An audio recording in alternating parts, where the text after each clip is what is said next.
The Carl Jung theory that explains DMT entities by Terence McKenna. Until you make the unconscious conscious, it will direct your life and you will call it fate. Carl Jung. Welcome to Spiritual Wisdom. In today's video, the Carl Jung theory that explains DMT entities by Terence McKenna, we explore the mind-bending intersection between Jung's deep psychological insights and McKenna's astonishing experiences with DMT entities. This isn't just theory, it's a mirror to your inner world. What if the beings you encounter aren't just hallucinations, but fragments of your own psyche trying to speak? What if the answers you seek are already within you, waiting to be unlocked? As you listen, ask yourself, have you ever experienced something beyond explanation in a dream, a vision, or a deep moment of meditation? Share your thoughts in the comments. Let's explore this mystery together. And don't forget to like and subscribe if you believe true growth begins within. 1. The mystery of the entities encountered. The question that stirs both wonder and discomfort remains: who or what do people encounter in the DMT dimension? Terence McKenna didn't offer a single answer because there isn't one. Instead, he pointed to the mystery itself. He suggested that reality might not be as solid or singular as we assume. Perhaps running alongside our familiar world is another alternate plane brimming with sentient, intelligent life. Not human, not an animal. Something else entirely. McKenna described these beings as machine elves, entities that speak in light and geometry. They don't use words, but rather shape, sound, and symbolic motion, a language that bypasses logic and speaks straight to the soul. These elves seem intent on communication, showing, teaching, even urging. The entire encounter feels like a sacred unveiling, as if they are revealing something already known but long forgotten. The experience is intimate, yet alien, playful, yet deeply wise.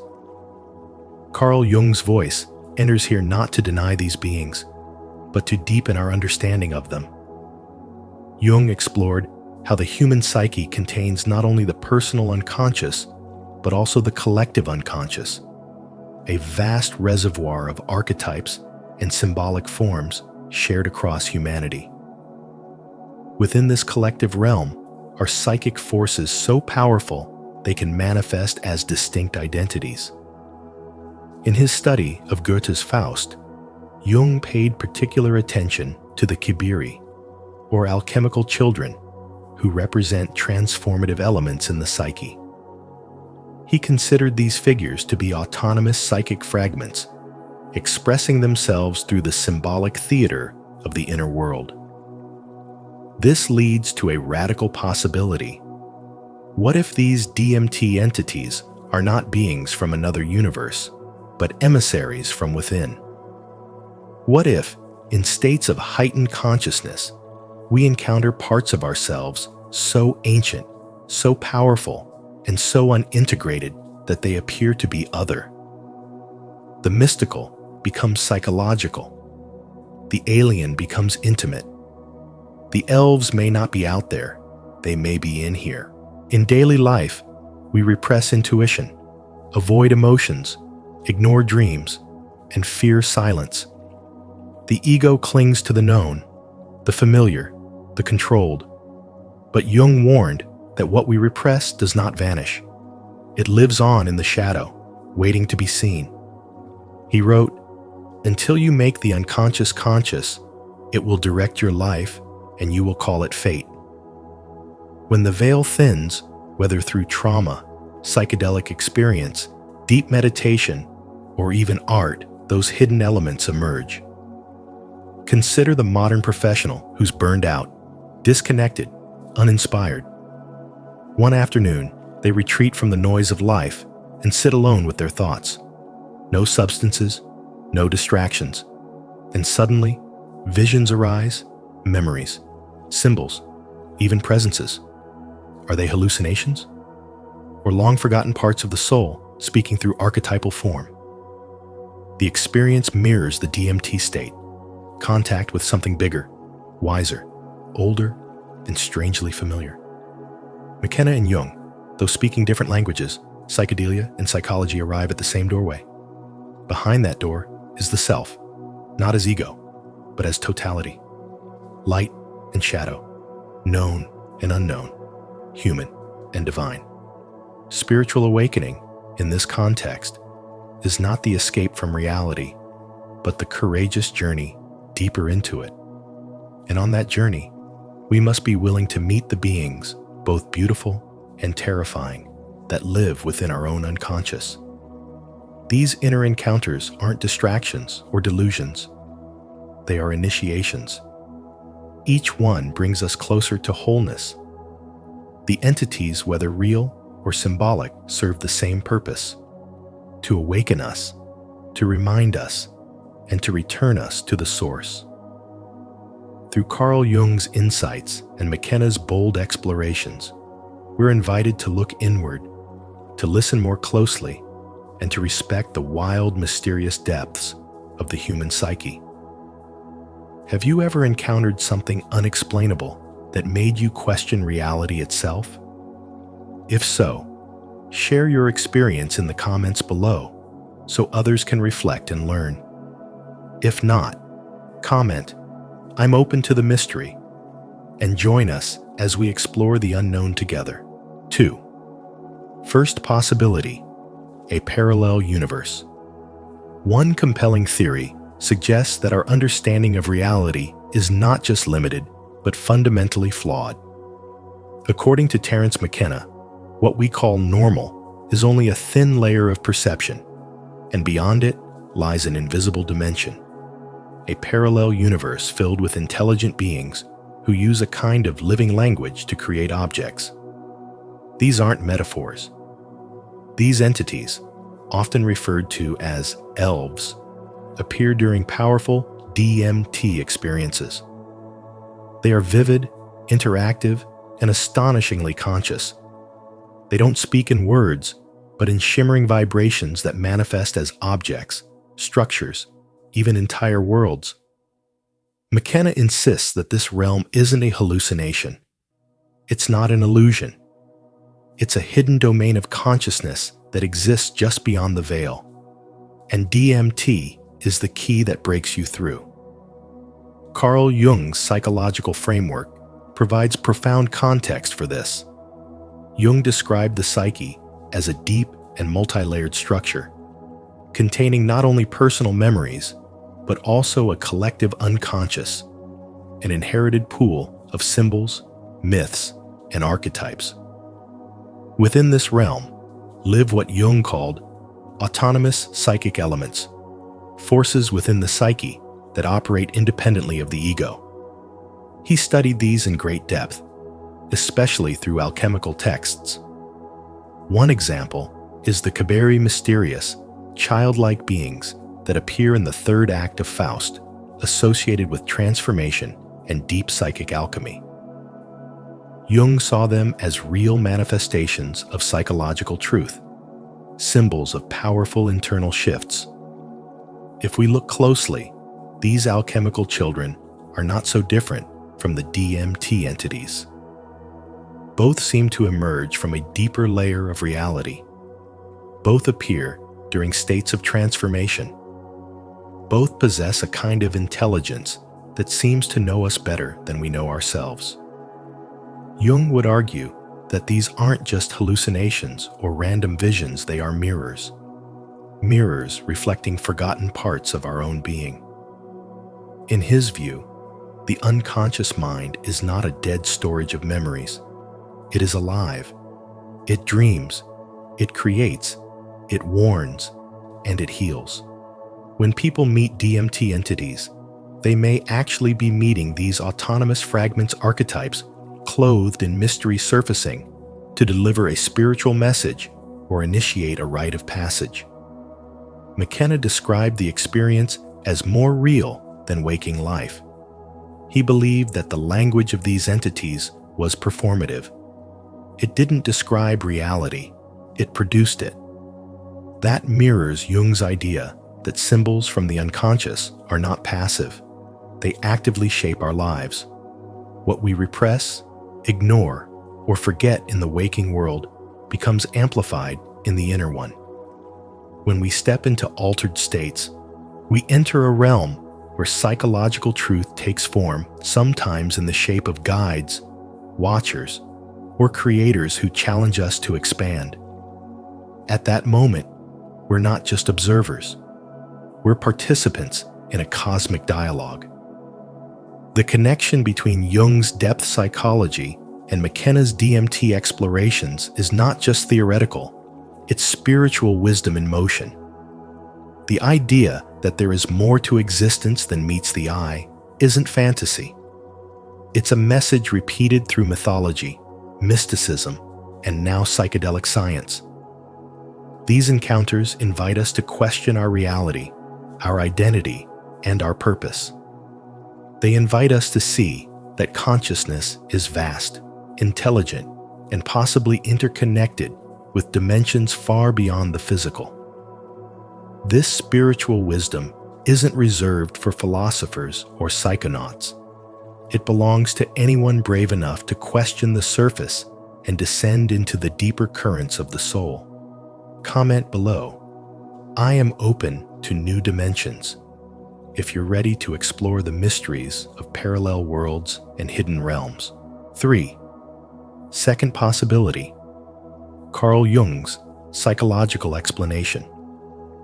Carl Jung's psychological interpretation offers a profound lens through which to view the mysterious entities encountered in DMT experiences.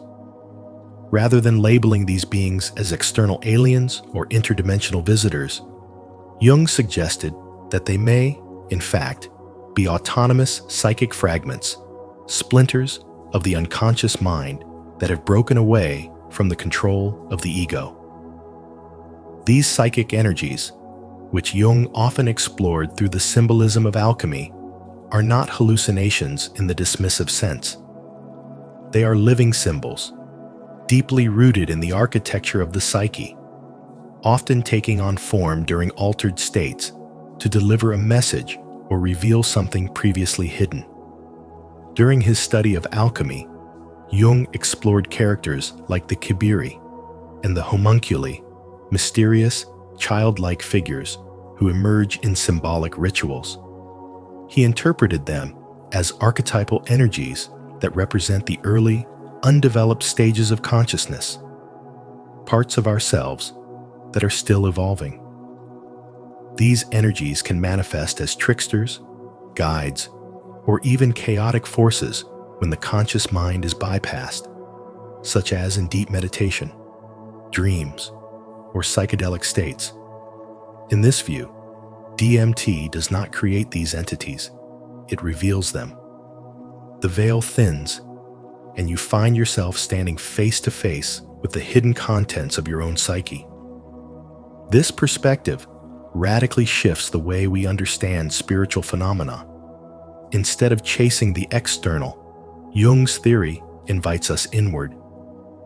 The so-called machine elves, jesters, or celestial architects may not be foreign beings at all, but symbolic expressions of our deepest wounds, forgotten memories, and repressed potentials. These psychic elements carry intelligence because they come from the part of us that is ancient and primal, yet deeply knowing. They do not speak with logic. They speak with metaphor, image, and emotional force. And that is why they feel real. Because they are real, not in the physical sense, but in the psychological and spiritual sense that truly matters. Jung believed that a spiritual awakening could not happen without this direct confrontation with the unconscious. He wrote, "Until you make the unconscious conscious, it will direct your life and you will call it fate." In this light, DMT experiences are not escapes from reality, but intense encounters with the blueprint of your own being. These entities, if you allow them, can serve as inner mirrors, reflecting back what the conscious ego has denied. They represent the beginning of integration. They are not enemies. They are invitations. When people describe meeting entities who feel like teachers, creators, or tricksters, they are often describing encounters with symbolic layers of their own consciousness. The reason these figures seem so vivid is because they come from a part of the mind that is unbound by time, language, or identity, the archetypal layer Jung spent his life decoding. These experiences, while bizarre, are not meaningless. They are psychic initiations, often signaling the start of a deep transformation. Spiritual awakening is not about bypassing pain or floating in light. It is about entering the inner wilderness and returning with wisdom. What you see on DMT is not just strange geometry or alien life. It may be your psyche, projected in its purest form. The challenge is to interpret, not escape. To listen, not fear. Because in doing so, you reclaim the fragments of yourself that have long awaited your return. If you're ready to explore the hidden depths of your unconscious mind, don't hesitate to like this video, subscribe to the channel, and share your thoughts in the comments below. Let's uncover these inner mysteries together. 4. The psyche as fragmented consciousness. The psyche, as Carl Jung saw it, is not a singular, orderly structure.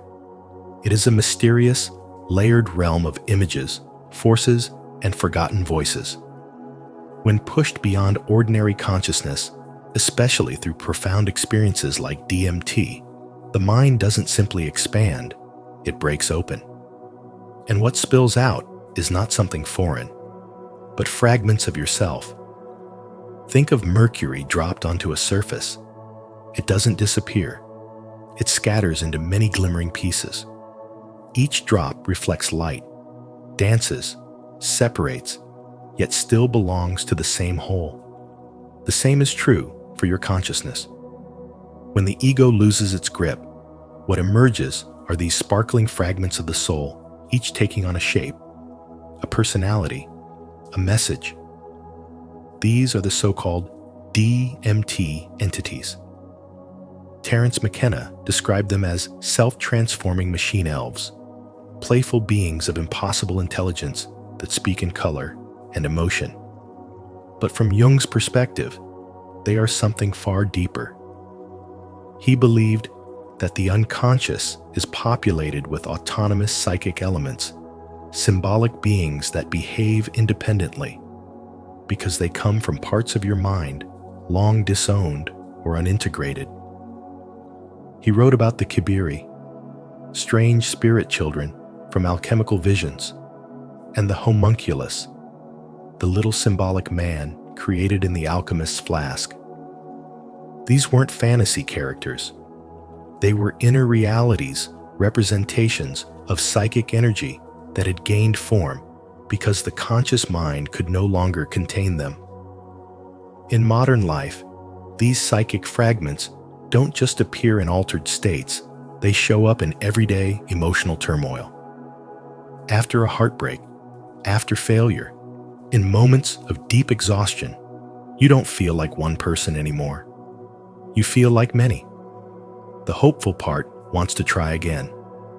The wounded part wants to hide. The angry part lashes out. Each is a living voice within you, each trying to make sense of your pain. DMT doesn't invent these voices. It simply strips away the filters that keep them in the dark. What you see in that space may look like elves, guides, or alien beings, but they're all mirrors. Mirrors of your hidden beliefs, memories, fears, and longings. Carl Jung taught that the unconscious is not just a shadow, it is also the source of great light. What you meet in that psychedelic space may feel like a separate being, but it carries your emotional tone, your stories, your unresolved truths. These encounters are invitations. They are not distractions from reality. They are pathways into the core of your being. As Jung famously said, until you make the unconscious conscious, it will direct your life and you will call it fate. The machine elf may not just be showing you a cosmic joke. It may be revealing a fragment of your forgotten self. And that self is asking to be seen, heard, and welcomed home. In this way, the DMT experience becomes a sacred ritual of integration. It's not about visiting another world. It's about returning to the inner world that you've ignored. The elves are not invaders. They are invitations. They ask you, which parts of you have been abandoned? Which truths have been buried? What part of your soul has been begging for reintegration? Carl Jung's insights into the psyche give these encounters meaning. They remind you that what you fear, resist, or mock in the psychedelic space may be the very key to your healing. Healing is not a linear path. It's a spiral. Every step forward requires a return into the self, into the wound, into the unconscious. The spilled mercury must be gathered drop by drop, and every so-called entity you meet may be holding a piece of your wholeness in its hands, not to terrify you, but to remind you you were never truly broken, only scattered, and every part is waiting for your return. Are you ready to explore the hidden fragments of your own mind? If so, comment below. I will reflect to show your commitment to this powerful inner journey. And don't forget to like, subscribe, and share your thoughts. Let's rediscover the pieces of our consciousness together. 5. Third possibility: extraterrestrials via mind, not spaceships. The third possibility, and perhaps the most unsettling, is that these beings are not products of fantasy or hallucination, but actual extraterrestrials who travel not in spaceships, but through the corridors of consciousness. They bypass space-time entirely, communicating and appearing through the realm of the mind. This perspective shifts everything. Instead of coming from distant galaxies in metal crafts, they exist in dimensions that interface directly with human perception, revealing themselves during altered states like those triggered by DMT. They don't knock on the front door of reality. They appear inside it. Terence McKenna believed that these entities are not mere projections of the subconscious, but autonomous intelligences inhabiting a parallel realm, accessible through altered states.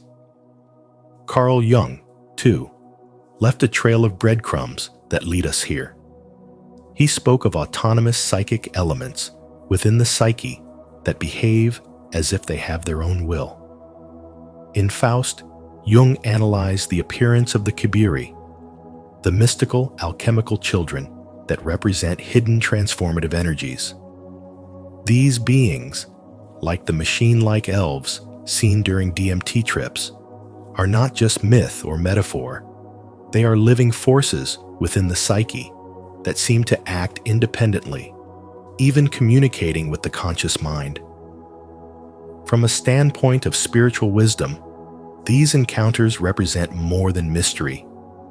They signify an invitation to awaken to the multidimensional nature of reality, to step outside the narrow materialist model that limits all intelligence to biology and brain chemistry. These beings may not be separate from us.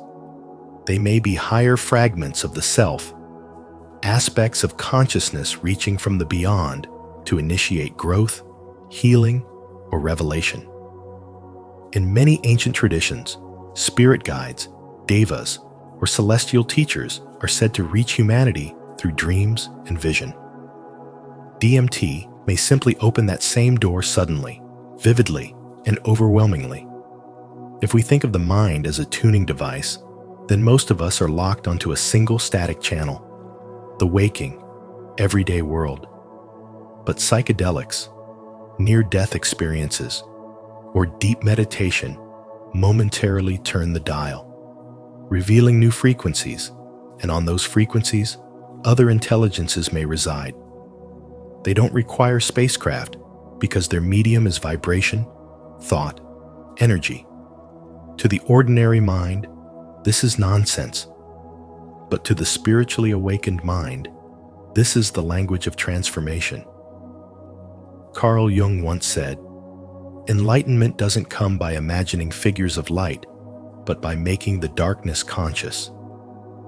These beings may represent precisely that the mystery within us trying to reach the surface, not to frighten, but to guide.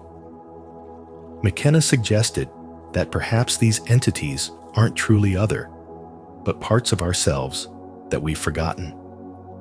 Their alienness isn't proof of their foreignness. It's a mirror reflecting how far we've strayed from the full spectrum of human consciousness. And this is where spiritual awakening begins, not in some cosmic arrival, but in reclaiming the inner realms we've been trained to ignore. True contact, in this framework, isn't about lights in the sky, but about light in the soul. The beings encountered through consciousness may be archetypal emissaries from the collective unconscious, or maybe even our own potential greeting us from a higher timeline. This is not science fiction. This is spiritual wisdom at its edge, calling us to explore consciousness not as an effect of the brain, but as a gateway to the cosmos. The real question is not whether aliens exist out there, but whether you're brave enough to meet the ones waiting inside. Do you believe consciousness could be the true vehicle for contact? If so, declare it in the comments. I believe in mind-traveling beings. Let's explore this mystery together. Don't forget to like, subscribe, and turn on the bell so you won't miss what's coming next. 6. Why this medium? We don't know. Why do they appear this way? Why this particular form? This surreal medium of communication that feels more like a hallucinated riddle than a coherent message. No one truly knows. Terence McKenna posed this question with a touch of playful sarcasm, wondering aloud if people expected a star catalog number, some official ID, or galactic coordinates to verify these beings. But that's the beauty of it. They can't be measured, labeled, or located on any physical map.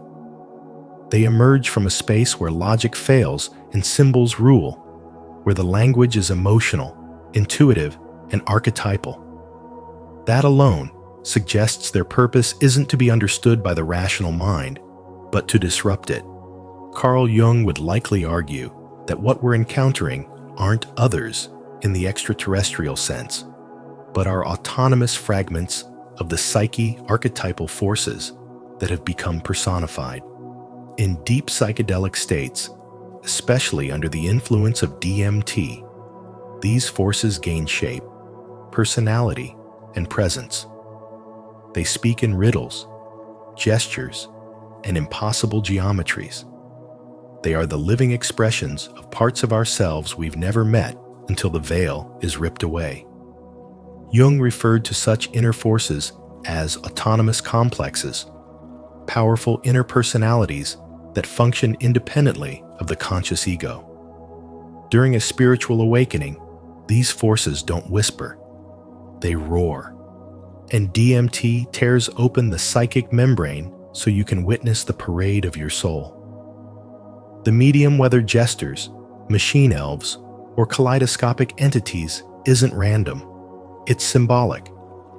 Just like dreams are packed with coded meaning, these beings reflect inner material trying to make its way into consciousness. McKenna often described their language as a visible, three-dimensional medium, where words become objects and objects become messages. It's not language in the traditional sense. It's consciousness speaking to itself in its most primal, mythological form. And when it arrives, it bypasses the intellect and strikes straight at the soul. That is the signature of a true spiritual awakening.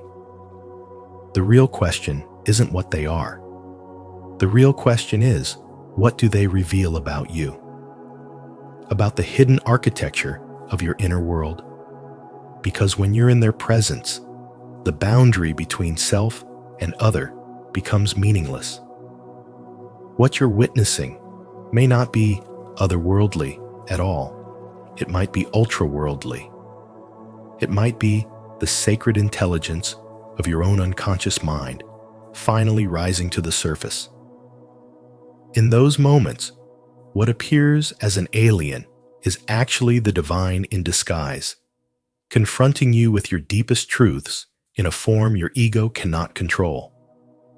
And perhaps that's why this mysterious, strange, and often whimsical medium is necessary. It bypasses resistance. You can't argue with a glowing fractal jester who rearranges time and speaks in emotions. You just feel it. You surrender to it. That surrender, in itself, is the transformation. That is the moment the spiritual wisdom lands not as knowledge, but as direct experience. These entities are not teachers in the way we expect. They're mirrors, tricksters, initiators. Their message isn't verbal, it's existential. They don't explain the mystery, they are the mystery. To experience them is to step beyond the edge of the known, to confront something that is at once ancient and intimate, cosmic and internal. They are the threshold guardians of the psyche, the keepers of a language beyond form. And when they speak, they invite you to see that your spiritual awakening isn't about answers. It's about learning to live inside the question. If you're fascinated by the unexplainable, hit subscribe and join us as we explore mysteries that logic alone can't decode. 7. Current theory: the realm of the dead. Terence McKenna's most recent theory brings a haunting clarity to the DMT experience. It feels eerie, not because it's chaotic or bizarre, but because it might actually be the realm of the dead. The space entered under the influence of DMT isn't just a hallucination. It may be a literal ecology of souls. These entities, often perceived as intelligent, autonomous, and hyper-aware, may not be figments of the imagination, but actual souls of the deceased, existing in a parallel reality that runs alongside our own. They form a dynamic, interactive spiritual network that transcends time, space, and bodily form, a place where the consciousness of the departed continues, evolves, and perhaps even guides. Carl Jung's psychology gives this theory a deeper foundation. Jung proposed that the human psyche contains not only personal memories and experiences, but also a collective unconscious, a shared reservoir of archetypes, symbols, and ancestral knowledge. He spoke of autonomous psychic fragments, energies within the unconscious that behave as separate personalities. He studied the kabiri, alchemical figures that appeared in visions and dreams, describing them as elemental spirits that emerged during transformative states. These psychic fragments, Jung believed, were not merely symbolic, but alive in their own way, much like the entities encountered in the DMT state. He didn't view them as random projections, but as legitimate expressions of a multidimensional psychic reality, a reality that extends beyond death. Consider how often, in ordinary life, people report feeling the presence of lost loved ones during dreams, moments of silence, or intense grief. These encounters feel conscious, as if the departed were reaching across some invisible boundary. Traditional psychology calls this closure-seeking, but through the lens of McKenna and Jung, these experiences may be glimpses into a larger, persistent realm of consciousness, DMT doesn't create these beings, it reveals them.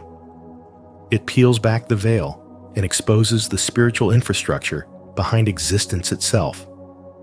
In our modern culture, death is often reduced to finality, but indigenous traditions, ancient mystery schools, and mystical religions have long insisted that the dead do not disappear. They relocate. They evolve into something subtler. McKenna's theory reinvigorates this wisdom. He believes that the DMT realm is a kind of spiritual archive, a domain where souls live on, forming complex ecosystems that interact with human consciousness. Jung's near-death experiences and inner visions support this. He once described looking down on Earth from space, guided by spiritual intelligences that felt more real than anything on the physical plane. He knew that death was not an end. It was a symbolic transformation of the soul. This changes everything. The entities encountered during a DMT trip may not be dream characters or psychological splinters. They could be ancestral presences, archetypal forces, or disembodied humans who have crossed over but remain active in the psychic field. These experiences suggest a cosmology where life and death are not opposites, but parts of a unified continuum. The spiritual awakening here lies in realizing that consciousness isn't bound to neurons. It's a fundamental fabric of the universe, shared across the living and the dead.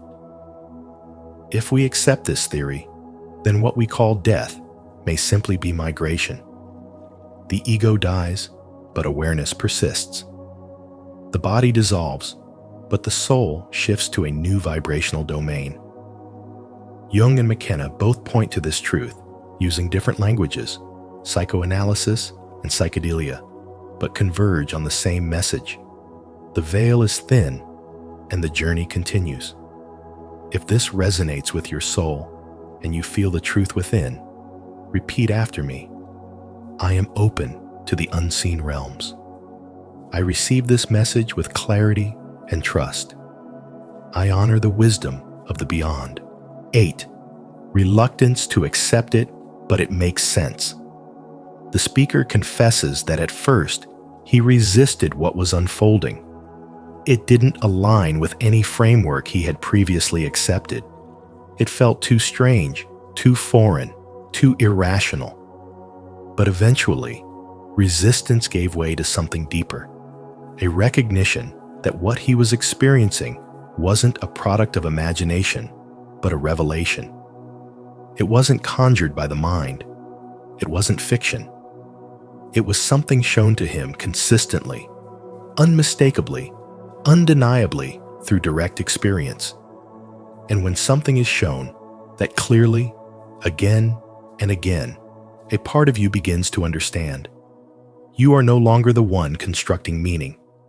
You are the one being initiated into it.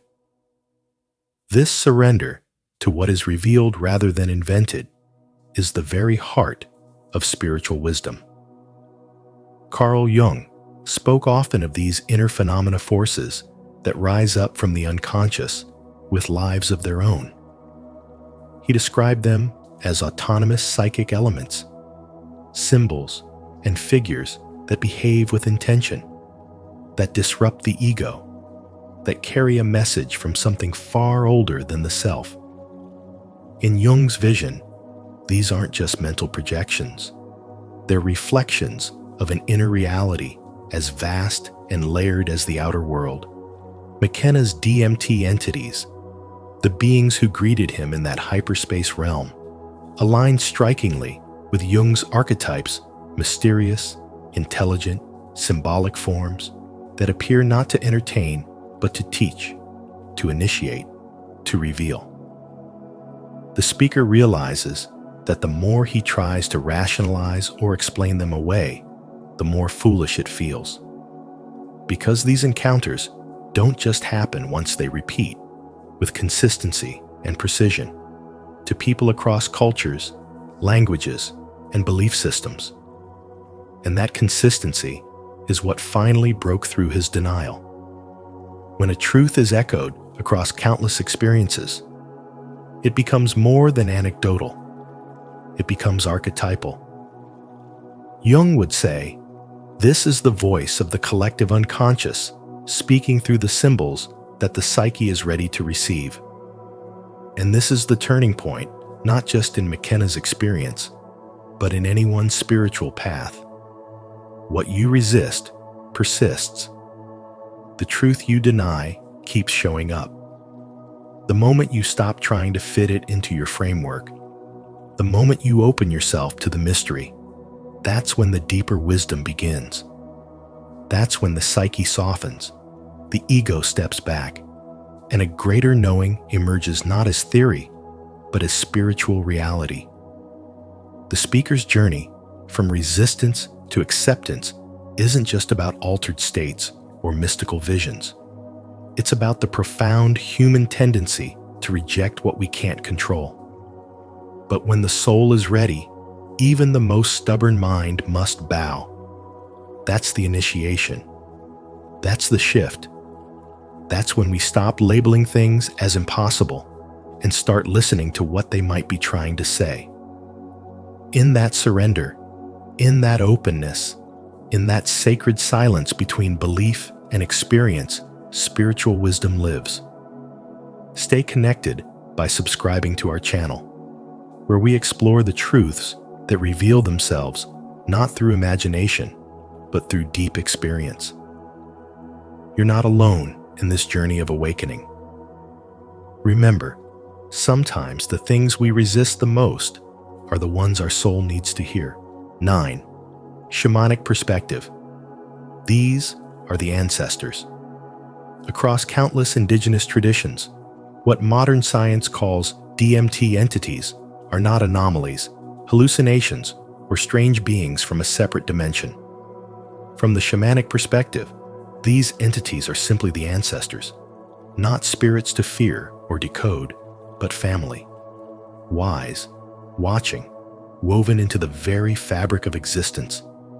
Shamans do not consider contact with these beings as mystical or rare. Instead, they see it as natural, a sacred part of life, death, and the spirit's continuous journey. These encounters, often taking place during altered states through plant medicine, trance, or deep meditation, are not just experiences. They are reunions. In this ancestral worldview, the veil between the physical and the spiritual is thin. The DMT realm is not somewhere else.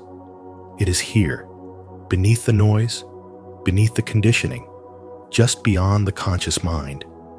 And those who appear in this space, the luminous beings, the silent guides, the figures made of symbols and memory, are not strangers.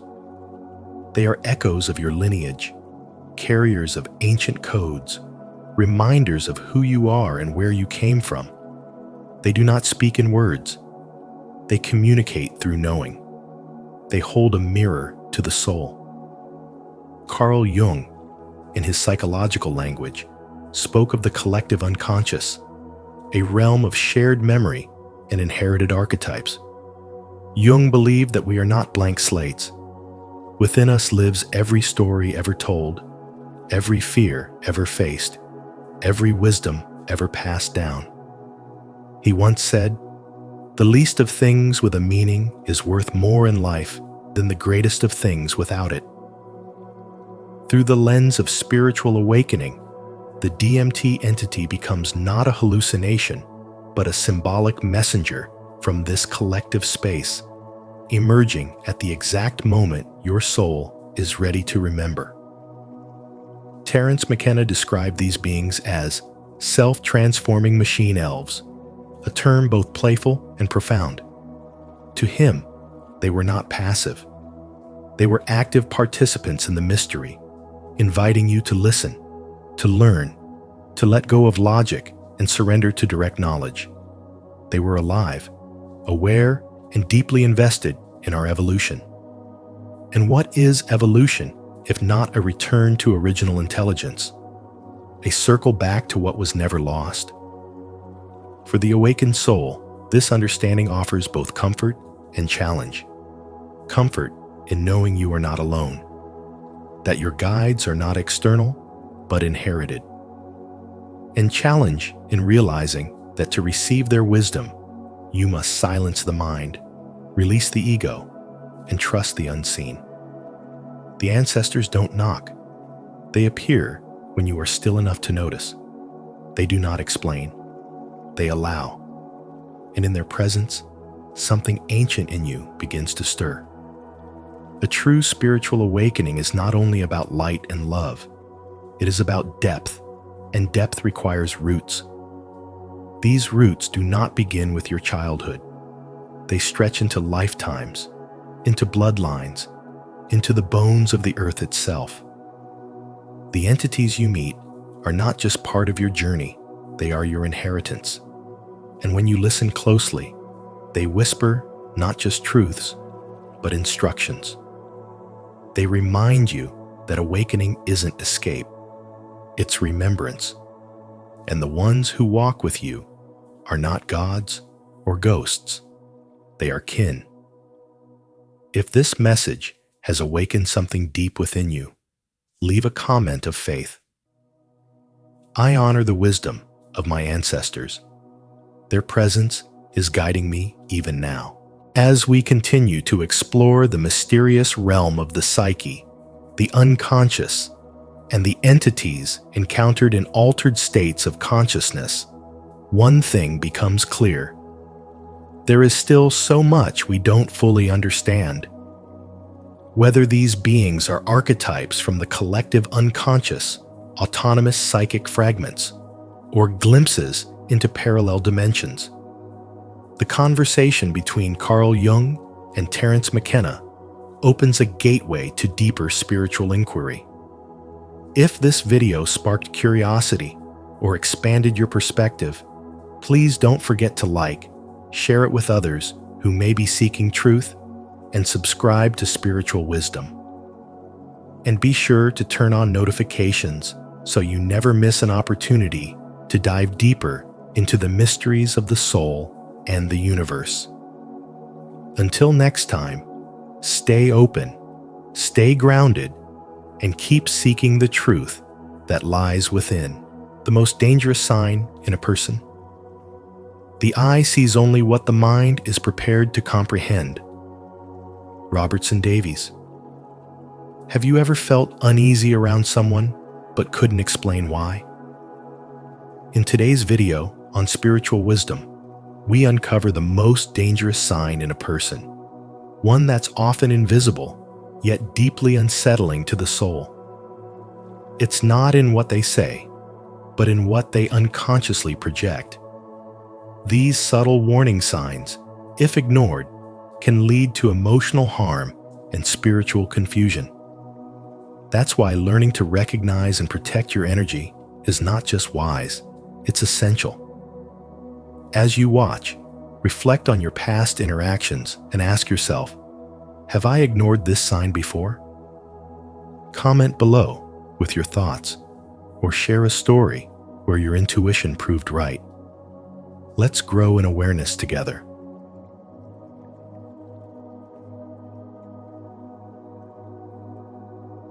One, the invisible danger behind the smile.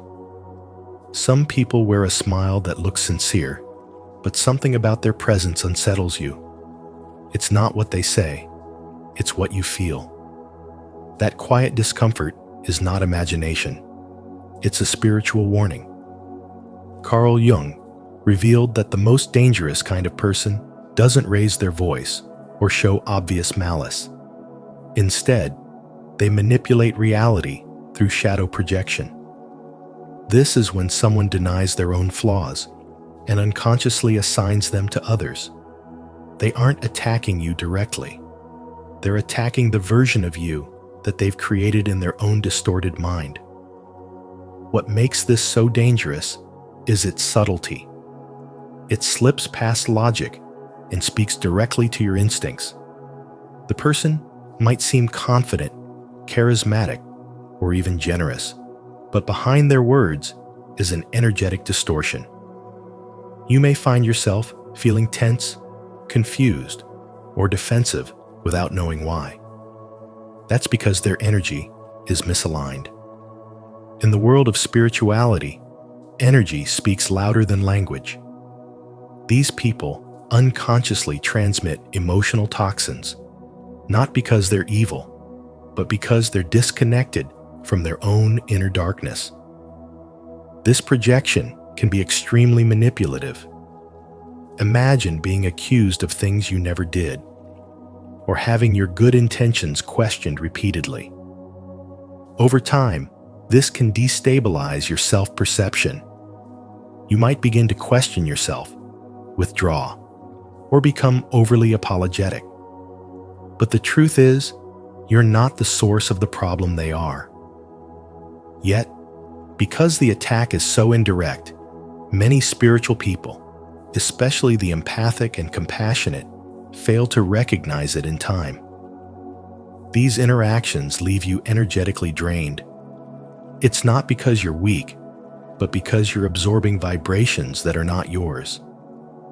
In spiritual terms, this is a type of psychic warfare. Your soul picks up on falsehoods long before your mind does. That heaviness in your chest, the tightening in your stomach, the emotional fog, all of it is your spirit trying to protect you. People who weaponize projection often lack self-awareness. They refuse to do their inner work, so they unconsciously outsource their pain onto others. Their friendliness is performative. Their praise is conditional. And their charm is laced with control. The ancient mystics warned of wolves in sheep's clothing. Jung simply translated that spiritual insight into psychology. But the danger remains the same. When a person's outer behavior does not match their inner frequency, you are standing in the presence of deception. You can't always explain it, but you can always feel it. And when your intuition sounds the alarm, your job is not to argue with it, it's to honor it. The best protection is not confrontation, it's clarity. When you know who you are, you become less vulnerable to the projections of others. Self-awareness disarms manipulation. And when you stay grounded in your spiritual truth, false narratives lose their power. These situations are not just psychological, they're energetic. To navigate them, you need more than intellect. You need discernment. You need boundaries. And most of all, you need the courage to walk away, even when nothing bad has been said out loud. True spiritual growth requires you to see beyond appearances. It asks you to trust the invisible, to listen to what is not being said, and to protect your peace as if it were sacred because it is.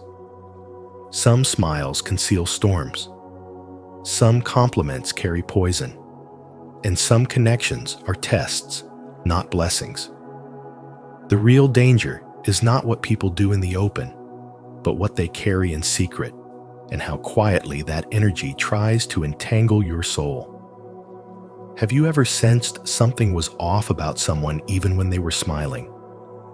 If you've experienced that invisible warning sign, share your story in the comments so others can learn from it. If not, comment, "I will trust my instincts to begin tuning into your deeper awareness." Let's awaken this spiritual sense together. 2. Shadow projection, the most dangerous psychological mechanism. Shadow projection is one of the most dangerous signs in a person because it disguises inner darkness under the illusion of false perception. When someone refuses to face their own flaws, whether it's envy, insecurity, aggression, or pride, they unconsciously assign those traits to someone else. It's not just misunderstanding, it's a spiritual and psychological distortion. The accused is not truly being seen, but rather distorted through the lens of the other person's internal conflict. This projection makes interactions deeply confusing and emotionally painful. You may find yourself accused of things that don't belong to you, as if you're wearing clothes that someone else threw on you, insisting they're yours. The danger becomes even more profound when the one projecting appears kind, composed, or even charismatic. Jung observed that the shadow isn't always projected by obviously toxic people. It often comes from those who wear masks of virtue. That's why Jesus warned in the Gospel about those who point out the speck in their brother's eye while ignoring the plank in their own. It's a spiritual warning about blindness and denial, cloaked in moral judgment. When a person weaponizes projection, they don't just distort reality, they try to rewrite yours. And the longer you stay entangled with someone like this, the more likely you are to doubt yourself, apologize for things you never did, or carry shame that doesn't belong to you. This is not a battle of the mind alone. It's a spiritual battle. Shadow projection infects relationships, workplaces, and even spiritual communities. It turns communication into a trap. You speak the truth, they hear insult. You act in kindness, they perceive manipulation. They are not responding to your character. They are fighting a version of you that exists only in their own wounded mind. And the more you try to clarify, the deeper the confusion becomes, because the issue isn't what's happening outwardly, it's what's festering inwardly in them. This mechanism is especially perilous for men who carry weighty roles: leaders, fathers, husbands, decision makers. You must recognize when someone's accusation is actually a confession. When they call you controlling, but they are the ones resisting accountability. When they call you selfish, but they're the ones unable to give without expecting power. These are not just psychological observations. They are spiritual patterns of warfare. The shadow doesn't want healing. It wants blame. And it will feed on your peace if you let it. To guard yourself, you must build discernment. Not every accusation deserves an explanation. Not every relationship deserves restoration. Sometimes, the most spiritual decision is distance. Jesus himself withdrew when hearts were hardened. And you must do the same when someone insists on making you the villain in the drama they created to avoid facing their own reflection. Jung said, "Until you make the unconscious conscious, it will direct your life and you will call it fate." That's not just insight, it's a spiritual principle. Because to grow, you must confront what's within, or you will destroy what's around you. And to survive shadow projection, you must refuse to carry what does not belong to your soul. Are you ready to stop absorbing other people's shadows and reclaim your power? If so, comment below. I see clearly now to affirm your commitment to truth, healing, and spiritual growth. 3. Psychic inflation. The ego disguised as divine virtue. Psychic inflation is one of the most deceptive and dangerous distortions of spiritual growth. It occurs when someone no longer sees themselves as a seeker of truth, but believes they are the truth. This is not mere arrogance. It's a total identification with a divine role that blinds the person to their own human flaws. Unlike obvious pride, psychic inflation wears a mask of humility and speaks in the language of virtue. It appears calm, wise, and convincing. But beneath the surface, it is the ego, swollen with spiritual power, disguised as divine authority. This condition is particularly dangerous because it bypasses the usual signs of ego. There is no loud boasting, no overt manipulation. Instead, there is a subtle yet unwavering certainty. These individuals don't think they know. They don't explore, they declare. And those declarations are not up for discussion. because to question them is to question truth itself. When someone believes they are speaking on behalf of God, they stop listening. They stop reflecting. They stop growing. And yet, to the outside world, they may appear like a spiritual guide, calm, confident, enlightened. In reality, they have become spiritually untouchable, not because of purity, but because of ego dressed in sacred robes. What makes psychic inflation even more destructive is its ability to attract others. People are drawn to certainty, especially in times of confusion or pain. A person with psychic inflation offers clear answers, spiritual clarity, and divine conviction. But this certainty is a trap. It doesn't guide others toward truth. It controls them. It replaces their spiritual curiosity with dependence. Slowly, the person who is searching becomes a follower of someone who claims to have transcended the need for further discovery. True spiritual leaders walk with humility and grace. They create space for questions, doubts, and dialogue. Those inflated by ego shut that space down completely. The truly spiritual path is one of surrender, not domination. It requires the constant dismantling of ego, not the elevation of self. But psychic inflation reverses this. It uses spiritual language to fuel self-importance. It manipulates others into silence under the illusion of divine authority. And worst of all, it can creep into our own journey if we are not vigilant. No one is immune to the seduction of power. Even the most sincere seeker can slowly become inflated if they mistake influence for insight or admiration for anointing. To protect ourselves from this illusion, we must stay radically honest. We must ask, do I allow disagreement? Do I invite correction? Am I speaking as the truth or in search of it? When we stop asking these questions, when we stop examining our intentions, we open the door for the ego to claim the throne of our spiritual identity. And when that happens, we may appear enlightened, but we are far from the light.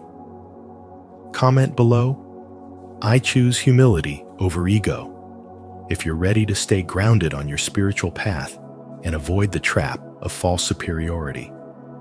And don't forget to like, subscribe, and turn on the notification bell for more deep insights on spirituality and self-awareness. 4. The mask. Perfection that hides a void. The person who appears too perfect, too polished, too composed is often the one hiding the deepest chaos. This isn't just poetic metaphor, it's spiritual truth. Carl Jung called it the persona, the psychological mask we wear to function in society. But when someone becomes fully identified with that mask, they begin to lose connection with their authentic self. It's no longer just a role they play, it becomes a lie they live. Beneath the surface of flawless presentation is often a suppressed shadow, fear, resentment, shame, or a fractured inner world carefully hidden from view. Spirituality requires us to face the whole self, not just the image we want others to see. True spiritual integrity is born in vulnerability, not in performance. When someone always seems morally correct, emotionally untouchable, or unfailingly calm, it can signal not maturity, but suppression. There is a difference between peace and control. The person obsessed with appearing pure may be the one most terrified of their own darkness. And in hiding that darkness, they lose the spiritual power that comes from wholeness. Neuroscience offers striking confirmation of this ancient wisdom. Mirror neurons in our brain, designed to help us empathize and read others, immediately pick up when something doesn't match. When someone's energy contradicts their words, our body senses it before our mind can explain it. That unshakable discomfort you feel around someone who seems too good to be true is not paranoia. It is your spiritual radar. Your nervous system is warning you of the dissonance. The inner reality doesn't match the outer image. The danger of the overpolished persona is not just internal. It affects those around them. When a person represses their shadow, they often project it onto others. You may find yourself blamed for things you didn't do, accused of thoughts you never had, or made to feel like the broken one while they remain the righteous victim. This is not spiritual maturity. This is manipulation cloaked in perfection. The person who refuses to confront their own flaws will often cast those flaws onto anyone who gets too close. Spirituality is not the avoidance of darkness, but the courage to walk through it. As Jung said, people will do anything, no matter how absurd, to avoid facing their own soul. And the most dangerous people are often the ones who believe they've already transcended theirs. When someone denies their shadow, they cannot be trusted to love from a place of truth. Instead of transformation, they perform. Instead of reflection, they deflect. They may speak of love, light, and virtue, but behind it all is an unconscious fear of being seen for who they really are. The mask becomes their protection and their prison, and anyone who tries to peel it back becomes a threat. That's why relationships with such people often feel like walking through a minefield. Any wrong step, and suddenly you're the enemy. It's not that they're evil, it's that they're spiritually disconnected. They've mistaken image for identity, and in doing so, they've sacrificed intimacy for illusion. True spirituality welcomes both the sacred and the messy. It knows that healing doesn't happen in the spotlight, but in the shadows. A spiritually grounded person is not afraid to say, "I was wrong," or "I am still learning." They don't pretend to be above struggle. They live through it with honesty. The real danger lies not in those who admit their flaws, but in those who insist they have none. Because where there is no shadow, there can be no light, only a performance. Leave a like and subscribe to our channel. And don't forget to turn on the notification bell so you never miss powerful content like this. If you're ready to remove the mask and embrace your authentic self, comment below. I choose truth over perfection. 5. Archetypal possession. Becoming something inhuman. Archetypes are not mere ideas. They are ancient, universal forces encoded in the human psyche patterns like the savior, the victim, the warrior. They live within the unconscious, shaping how we interpret the world and ourselves. But when someone becomes possessed by an archetype, they no longer hold that energy consciously. Instead, the archetype takes full control. The man is no longer acting as a warrior or a martyr. He is the warrior. He is the martyr. His behavior becomes rigid, rehearsed, and deeply disconnected from his true spiritual essence. This loss of self-awareness is not a mystical transformation. It is spiritual danger disguised as conviction. At first glance, these people seem magnetic. Their confidence is blinding. They speak with certainty, move with purpose, and radiate an aura of power that can feel almost supernatural. But what appears to be divine clarity is often the mask of possession. That glow is not enlightenment, it is obsession. An obsession rooted in unconscious archetypes leads to spiritual blindness. When someone fully identifies with a single archetypal role, their humanity fades. They lose empathy, flexibility, and the ability to question themselves. What remains is performance, not presence. It's not growth, it's stagnation in a myth they cannot see. The consequences are far from personal. Archetypal possession has fueled some of the most destructive movements in human history. From cult leaders to political extremists, those who believe themselves to be chosen, divinely appointed, beyond doubt, have often dragged entire nations into chaos. This is not spiritual wisdom.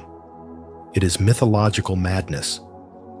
When a man believes he is the only truth, he becomes deaf to every other voice, including the voice of conscience. He no longer seeks alignment with divine order. He assumes he is divine order, and that assumption is where the spiral begins. Spirituality requires humility. It demands the courage to say, "I might be wrong." True spiritual power is not loud. It listens. It reflects. It transforms in silence. But possession removes that possibility. The possessed man cannot stop. He cannot pause. He is on a mission, one that no longer includes discernment or dialogue. To him, doubt is weakness. Opposition is evil. And anyone who questions his vision becomes a threat, not a brother. This isn't strength. It's spiritual rigidity that masquerades as certainty. The most dangerous sign in a person is not rage or rebellion. It is the silent conviction that they have become something more than human, something untouchable, unquestionable, ordained. That belief turns people into symbols, and symbols into weapons. When a man stops being himself and becomes the vessel of an archetype, he loses the one thing that makes him human: the ability to grow, to change, to be wrong. What remains is a spiritual mask, flawless, glowing, and hollow. And beneath it, the soul waits, unheard. Stay awake. Discern the glow that blinds from the light that heals. True spiritual men do not dominate. They humble themselves. They do not possess wisdom. They serve it. If this message has stirred something deep within you, take a moment and speak it aloud. I release false identities and reclaim my true self. Don't forget to like this video, subscribe to Spiritual Wisdom, and turn on the notification bell so you never miss insights that protect and empower your spiritual journey. 6. Repetition, compulsion, the inner drama that never ends. Some people unconsciously find themselves reliving the same emotional wounds over and over, as if caught in an endless loop of inner pain disguised as daily experience.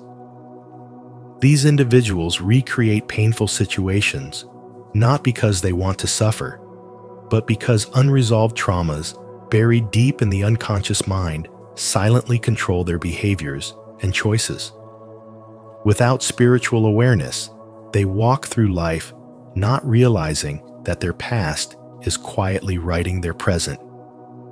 The heartbreaking irony is that they often believe life is unfair, or that fate is against them, when in fact, they are unknowingly reliving emotional scripts written long ago. This internal repetition isn't random.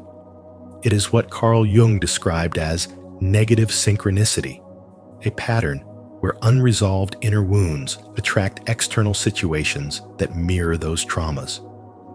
When the inner child has been neglected, betrayed, or emotionally harmed, it doesn't simply forget. Instead, it continues to seek closure, resolution, and healing through external events that resemble the original pain. And yet, instead of recognizing the opportunity for spiritual transformation, many fall deeper into the cycle, blaming others or circumstances, not realizing the true battle lies within. The spiritual truth is that what looks like misfortune may actually be the soul's desperate cry for attention, growth, and liberation. In these cycles, people often draw others into their unresolved drama. They replay the same story with different characters, assigning roles to those around them that echo the past, casting new friends, partners, or colleagues as villains, critics, or abandoners. This isn't manipulation in the typical sense. It's a subconscious survival mechanism. But because this dynamic occurs beneath conscious awareness, the person caught in repetition, compulsion feels victimized, asking, "Why does this always happen to me?" The spiritual perspective, however, challenges this question. It invites a deeper reflection. What is this pain trying to teach me? What pattern am I repeating, and why? The moment we begin to see these patterns not as punishment, but as mirrors, we step onto the path of spiritual awakening. Each repeated experience becomes a clue, pointing toward an inner wound that hasn't yet been acknowledged. And here lies the turning point. Recognizing that every emotional trigger is a sacred invitation to heal. True spiritual growth begins when we stop projecting blame outward and turn inward with radical honesty and compassion. Healing is not about erasing the past, it's about integrating it with understanding. To break the loop, we must first become aware of it. This is the essence of spiritual work. It involves slowing down, observing, journaling, meditating, and sometimes confronting difficult truths about ourselves. We must look at the patterns of who we attract, the situations we find ourselves in, and the emotions that keep resurfacing. These aren't coincidences, they are messages. When we dare to face them, we begin to reclaim our power from the unconscious. As Jung said, until you make the unconscious conscious, it will direct your life, and you will call it fate. Repetition compulsion is not a spiritual curse. It is a sacred signal. It is the soul's way of insisting that you no longer ignore what still hurts. When you accept this message with humility and courage, you begin to transform suffering into wisdom. You move from being a passive character in an old story to becoming the conscious author of your own life. And from that place, everything changes. If this message helped you recognize a pattern you've been trapped in, comment below. I am ready to break the cycle and heal. 7. The way out. Conscious integration of the shadow. True healing doesn't begin when we deny our flaws or pretend to be good. It begins when we turn inward and dare to face the parts of ourselves we're most afraid of the shadow. Carl Jung once said, "I'd rather be whole than good," and that wisdom still echoes loudly in every spiritual path worth walking. Because being good often means being polished on the outside while being at war within. But being whole means embracing our full humanity, our contradictions, our wounds, our darkness, and learning to hold them with presence rather than shame. To own your shadow is to admit that you have impulses, judgments, fears, and hidden desires. You don't make excuses for them, but you also don't exile them from your consciousness.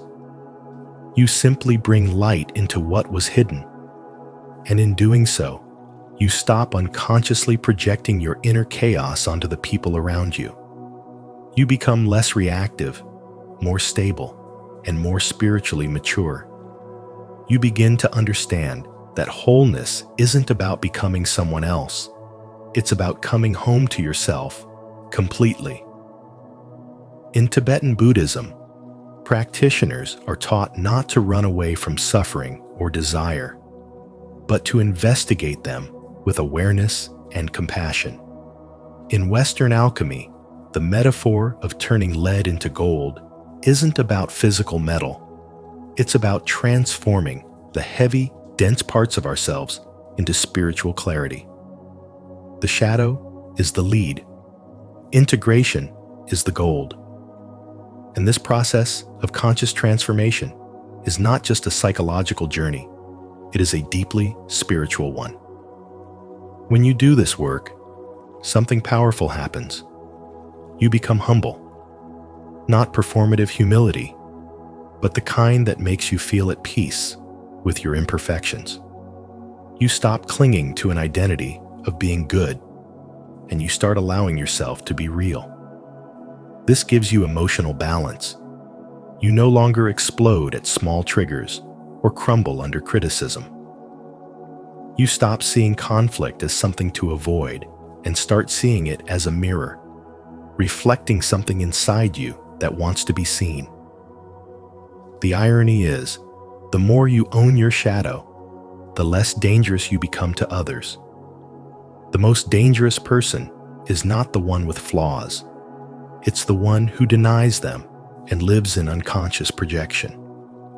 But the person who has faced their inner darkness becomes a safe space, a light in this world, not because they're perfect, but because they've stopped pretending.